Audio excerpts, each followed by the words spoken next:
Hello, నేను మీ doctor ఏవంశీ Krishna, consultant orthopedic surgeon, Vidhata hospital, Vijayawada. మీరు ఇంతకుముందు వీడియోస్ చూస్తుంటే మోకాళ్ళ నొప్పులు ఉన్న వాళ్ళందరికీ నేను ఫిజియోథెరపీ, ఫిజికల్ థెరపీ, ఎక్సర్సైజెస్ చేసుకుంటే సరిపోతుందని చెప్తున్నాను.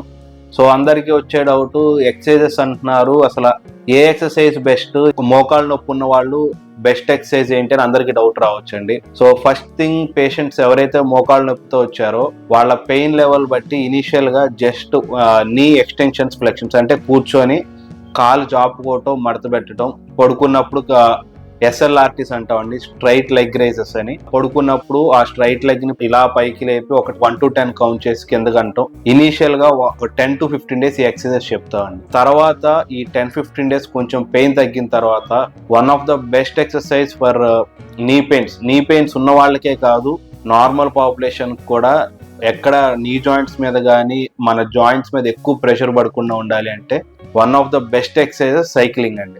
మోకాళ్ళ నొప్పులు ఉన్న వాళ్లే కాకుండా ఇంట్లో ప్రతి ఒక్కళ్ళు సైక్లింగ్ ఎక్సర్సైజెస్ అనేది చేస్తే మీ క్వాడ్ మజిల్స్ ఏవైతే ఉన్నాయి అంటే థై మజిల్స్, అవి స్ట్రెంత్ గెయిన్ చేస్తారు. థై మజిల్ స్ట్రెంత్ ఉన్నంత కాలం మీ నీ జాయింట్ మీద ప్రెషర్ పడదు, నీ జాయింట్ అరగకుండా ఉంటుంది. Thank you.